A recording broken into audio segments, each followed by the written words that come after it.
Hi guys, my name is Emily. Welcome to another Top 5 Wednesday. Top 5 Wednesdays were created by Lainey from gingerreadslainey and are currently hosted by Sam from Thoughts on Tomes. Link to the Goodreads group is in the description box down below if you would like to join us. Today is October 26th.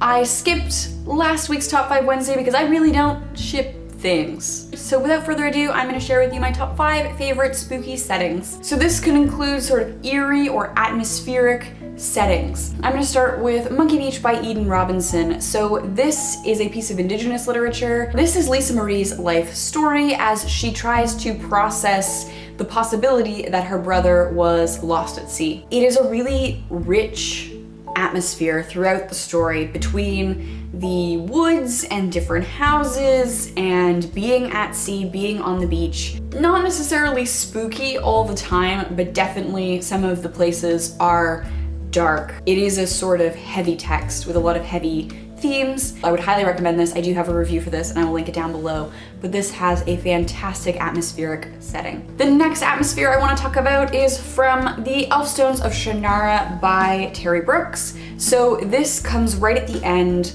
when our band of heroes ends up going into this sort of woods, this forbidden space, this haunted space in which two sisters are sort of feuding, and it's a very dark, negative space. Once again, very atmospheric, very eerie. It was probably my favorite part of the whole book, and the TV show completely skips over this. I guess the show is so like happy and upbeat and colorful, it would have been nice to see this darker part of the adventure. The next sort of spooky atmosphere, this is more legitimately spooky, is the town of Derry in Stephen King's It. This, for me, is spooky because it's so mundane. The sort of supernatural element very much mimics just mundane aspects of living in a house, like the creaks and cracks and moans of your house expanding and contracting and air moving through the pipes. Very much mimics the sounds that happen because of a monster in this book. What's so spooky about it is that it's so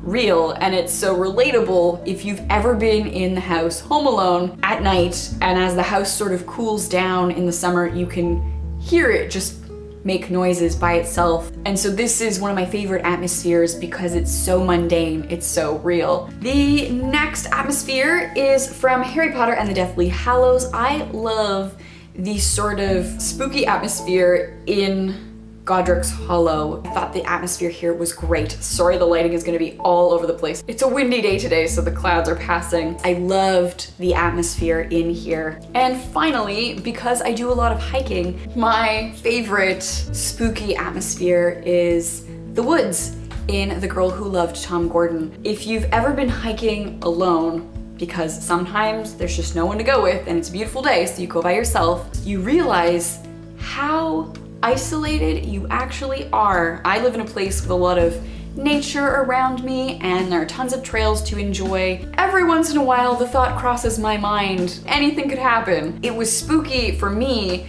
to read about this little girl lost in the woods, thinking that she could like meet up with the path and ending up totally lost. Because I do a lot of hiking, and like there's always that moment where you're like, where does this little side trail go? Off the clearly marked trail where they've like cleared it and they've put gravel down, and you see that little like side trail. I never take those trails by myself. I also have a fairly decent sense of direction. I feel like I wouldn't get totally lost. The thought is always there, like what is lurking in the woods, how the woods are just so vast and dense, and really anything could be in there. I didn't super love the twist ending of the book, but I loved the atmosphere, and I do have a review for this. If you want to check that out, I'll leave it linked down below. So those are my top 5 books that have like really powerful atmospheres, sort of darker atmospheres. Let me know in the comments down below your favorite spooky and atmospheric books. Thank you so much for watching, and I'll see you soon. Bye.